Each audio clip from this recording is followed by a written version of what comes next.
Fala, amigos do canal. A Libertadores 2026 já está pegando fogo e nesta semana 2 brasileiros entram em campo na segunda fase, Bahia e Botafogo. O Alvinegro, recém-eliminado do Campeonato Carioca, enfrenta agora o Nacional Potosí na altitude extrema de 4.000 metros na Bolívia. O que esperar desse confronto decisivo? Já deixa o like, se inscreve e toca pro vídeo.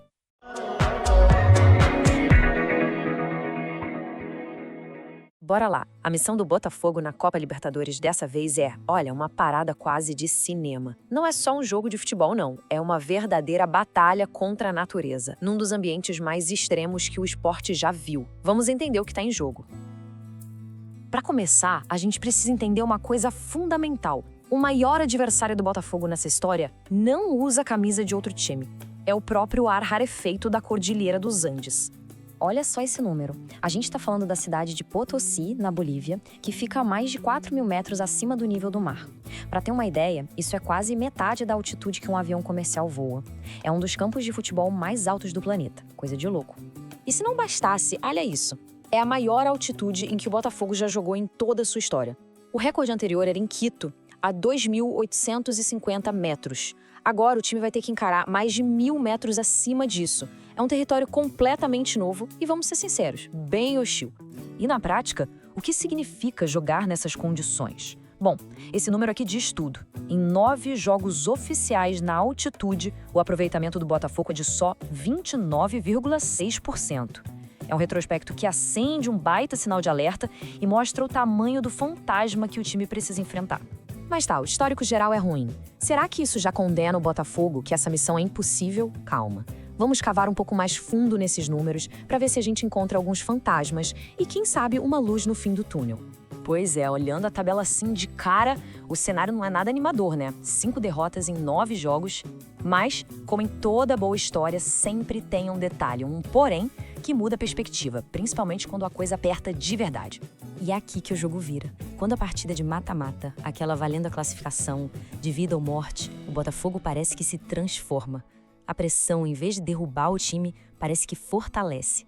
Olha que coisa curiosa. Das 4 vezes que encarou um mata-mata na altitude, o Botafogo se classificou em 2, ou seja, 50% de sucesso. O roteiro é quase sempre o mesmo. Sofre lá no jogo de ida e usa a força do Newton Santos para resolver a parada na volta. É uma estratégia arriscada? Sim, mas que já deu certo antes. Essa resiliência no mata-mata é um ponto importante, sem dúvida. Mas, do outro lado do campo, não vai estar só a altitude. Quem é o Nacional Potosí? O time que vai tentar usar a montanha a seu favor. Então, a experiência do Nacional Potosí na Libertadores é, para ser bem educado, bem limitada. A única participação deles foi bem curta e dolorosa.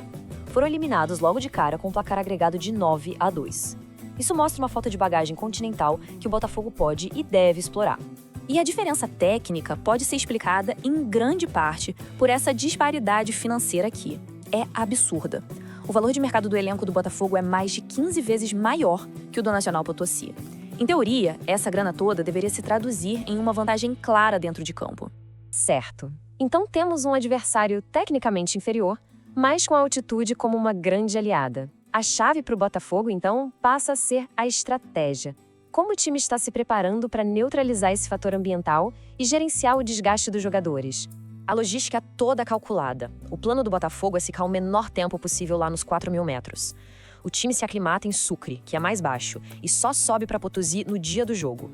A ideia é tentar sentir o impacto do ar rarefeito o mais tarde possível para minimizar os sintomas. Só que não adianta ter a estratégia perfeita se as peças-chave não estiverem disponíveis. E aí entrava uma grande nuvem de incerteza sobre uma peça fundamental do meio-campo, o Danilo, que sentiu uma lesão na coxa e deixou todo mundo preocupado. Mas, felizmente, a notícia mais recente é boa. O técnico deu a entender que o jogador deve estar em campo, sim. Isso traz um alívio gigantesco para o planejamento da equipe para esse jogo que é tão crucial. Ok, com todos esses fatores na mesa, o desafio da altitude, o histórico, a força do adversário e a preparação do time, qual é o veredito final para essa missão em Potosí? É como se fosse uma balança. De um lado, pesando contra, tem uma altitude que o time nunca enfrentou e um histórico geral que dá calafrios. Do outro lado, a favor, tem a tradição do Botafogo de crescer no mata-mata, um adversário inexperiente e uma vantagem técnica e financeira enorme. É o ambiente contra o talento. No final das contas, a batalha em Potosí se resume a uma pergunta: O que vai pesar mais? O poder implacável da natureza e o ar rarefeito da montanha, ou a força da camisa, a resiliência histórica e a qualidade técnica do glorioso? O caminho para a glória eterna passa por uma das maiores provas de fogo da história recente do clube. Comenta aí! O Fogão vai aguentar a altitude e trazer vantagem para o jogo da volta?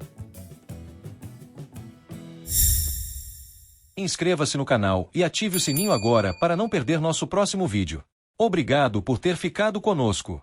Futnet Clube. Curte aí!